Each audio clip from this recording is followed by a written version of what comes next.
So let's read the question. The question says that in a bank, principal increases continuously at the rate of 5% per annum. In how many years rupees 1000 double itself? And the options are t is equal to 20 ln 2, t is equal to 10 ln 5, t is equal to 2 ln 20, t is equal to 5 ln 2. इस question में दे रखा है कि एक bank में जो principal है वो कंटिन्यूसली इंक्रीज कर रहा है at the rate of 5% per annum, तो कितने साल में 1000 रुपया जो है वो खुद को डबल कर लेगा, ये निकालना है। बहुत ही सिंपल सा क्वेश्चन है। तो पहले हम की कॉन्सेप्ट लिख लेते हैं। की कॉन्सेप्ट, पहला की कॉन्सेप्ट है वेरिएबल सेपरेबल फॉर्म। कहने का मतलब ये है कि if the differential equation can be put in the form of f of x into dx is equal to g of y into dy, then this form is called as variable separable। Variables को separate कर लिया हमने, तो इसको solve करने का तरीका क्या है, दोनों तरफ बस इंटीग्रेशन कर दीजिए, is equal to integration of G Y D Y plus capital C, where capital C is an arbitrary constant of integration. अब इसी की कॉन्सेप्ट को यूज करके इस क्वेश्चन को सॉल्व कर लेते हैं।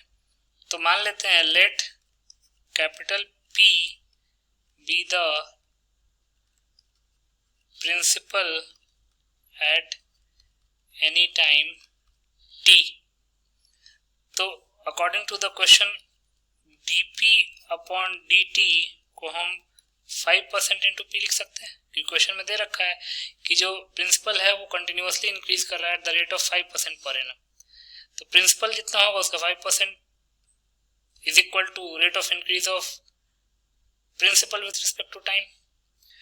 तो इसको हम लिख सकते हैं 5/100 इंटू पी, तो ये जगह 20, तो ये जगह p/20। तो हमारे पास आ गया dp upon dt is equal to p/20। तो वेरिएबल्स को सेपरेट कर लेते हैं। dp upon p will be dt upon 20, दोनों तरफ इंटीग्रेट कर लेते हैं। dp upon p will be equal to dt upon 20।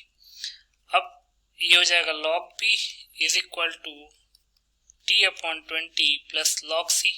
हमने log c इसलिए लिखा ताकि कन्वीनियंस हो जाएगा हमारे लिए थोड़ी सहूलियत हो जाएगी, क्योंकि इधर log है, कांस्टेंट है ना, हम कांस्टेंट को log कांस्टेंट मान लेते हैं, log कांस्टेंट भी कांस्टेंट ही आएगा। अब ये हो जाएगा log p minus log c is equal to t upon 20।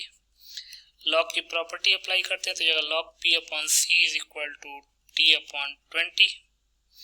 अब यहाँ से p अपॉन c को लिख सकते हैं e to the power t upon 20।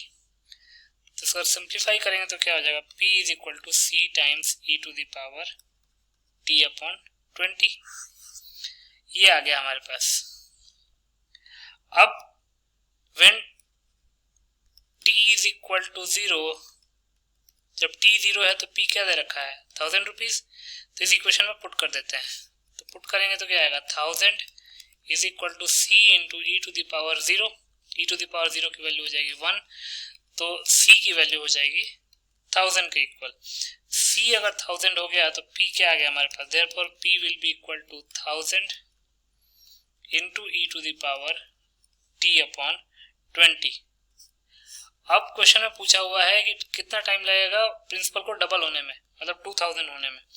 तो when p will be equal to 2000, तो इस इक्वेशन में p की वैल्यू 2000 पुट कर देते हैं, is equal to 1000 times e to the power t upon 20।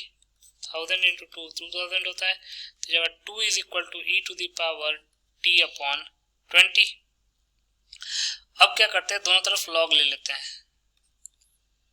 log 2 base e, तो जगह log e to the power t upon 20 e, तो ये हो जाएगा log 2 base e is equal to t upon 20 और log e बेस e 1 हो जाएगा। तो यहाँ से t की वैल्यू क्या हो जाएगी, 20 log 2 बेस e, मतलब 20 ln 2। मतलब 20 ln2 ईयर्स के बाद जो 1000 है वो डबल हो जाएगा। तो देख लेते हैं किस ऑप्शन में लिखा हुआ है 20 ln2। ये ए ऑप्शन लिखा हुआ है, तो ए ऑप्शन जो है हमारा करेक्ट ऑप्शन हो जाएगा। So A option will be the final answer. I hope you understood it well. Best of luck.